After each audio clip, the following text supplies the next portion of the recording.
Operation చిరుత success అయింది.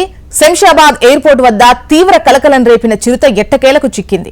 4 రోజుల క్రితం ఎయిర్పోర్ట్ రన్వేపై చిరుత కనిపించడంతో ఎయిర్పోర్ట్ అధికారులు ఫారెస్ట్ సిబ్బందికి సమాచారం ఇచ్చారు. దీంతో అలర్ట్ అయిన అటవీ శాఖ అధికారులు చిరుత కోసం గాలింపు చర్యలు చేపట్టారు. చిరుత సంచరించిన ప్రదేశాల్లో 25 సీసీ కెమెరాస్తో పాటు 5 బోన్లను ఏర్పాటు చేశారు. గురువారం రాత్రి చిరుతకు ఎరగా బోనులో మేకను ఉంచారు. మేకను తినేందుకు వచ్చిన చిరుత ఎట్టకేలకు బోనులో చిక్కింది. 5 రోజుల తర్వాత చిరుత చిక్కడంతో అటవీ శాఖ అధికారుల కృషి ఫలించింది. దీంతో అంతా ఊపిరి పీల్చుకున్నారు.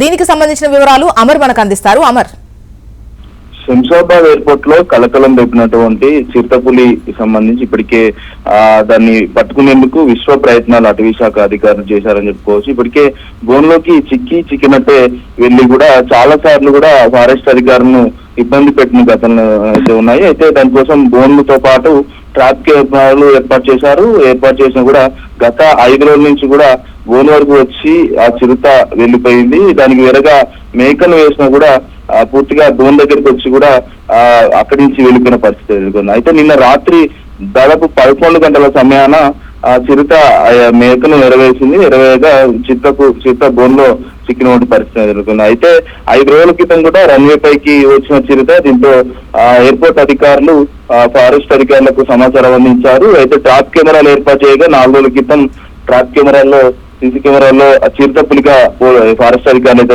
నిర్ధారించారు. అయితే గొల్లేపల్లి శంషాబాద్ పక్కనే ఉంటుంది. గొల్లేపల్లి మీదుగా ఎయిర్పోర్ట్ వచ్చి ఫెన్సింగ్ దూకి రన్వే పైకి వచ్చినట్లుగా ఆ చిరుత ఆనవాళ్ళను ఇప్పటికే ఫారెస్ట్ అధికారులు గుర్తించారు. అయితే అలర్ట్ అంటే అక్కడున్న ఏదైతే ఫెన్సింగ్ సంబంధించిన అల్లారం ఇవ్వడంతో సీసీ కెమెరాల్లో చూసి కూడా చిరుత ఫెన్సింగ్ దూకినట్లుగా ఎయిర్పోర్ట్ అధికారులు ప్రాథమిక నిర్ధారణకైతే వచ్చారు. అటవీ శాఖ అధికారుల సమాచారం ఇవ్వడంతో బోన్లు ట్రాప్ కెమెరాలు ఏర్పాటు చేశారు. గత 4 రోజుల నుంచి కూడా ముమ్మరంగా పట్టుకునేందుకు ప్రయత్నం చేయగా నిన్న రాత్రి అయితే పట్టుబడింది. దాదాపు ఈ ప్రయత్నంలో భాగంగా 20కి పైగా ట్రాప్ కెమెరాలు 5 బోన్లు కూడా ఫారెస్ట్ అధికారులు ఏర్పాటు చేశారు. అయితే 5 రోజులుగా బోన్ వరకు వచ్చి కూడా చిరుత వెళ్లిపోతా ఉంది. ఎట్టకేలకు బోన్లోకి చిరుతపులి చిక్కిందని చెప్పుకోవచ్చు. కాసేపట్లోనే ఎయిర్పోర్ట్ నుంచి చిరుతపులిని నెహ్రూ జూ పార్క్ తరలిస్తారు. ఆ తర్వాత ఆ చిరుతపులి ఆరోగ్య పరిస్థితులను బట్టి అంటే వైద్య పరీక్షలు నిర్వహిస్తారు. 1 రోజు పాటు పర్యవేక్షణలో ఉంచిన తర్వాత జూ అధికారులు ఆ తర్వాత నల్లమల్ల అడవి ప్రాంతంలోకి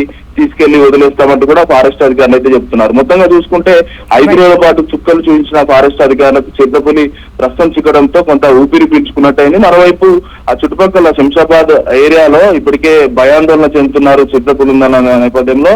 ఇప్పటికే ఆ రాత్రి సమయాల్లో బయటకు వెళ్లాలంటూ కూడా జాగ్రత్తగా వెళ్లాలంటూ కూడా ఫారెస్ట్ అధికారులు చూస్తున్నారు. ప్రస్తుతానికి అయితే ఆ చుట్టుపక్కలంతా కూడా ఊపిరి పీల్చుకున్నట్టయింది. ప్రజలంతా కూడా సేఫ్ జోన్ గా వెళ్ళిపోయినట్టు పరిస్థితి అయితే నెలకొంది.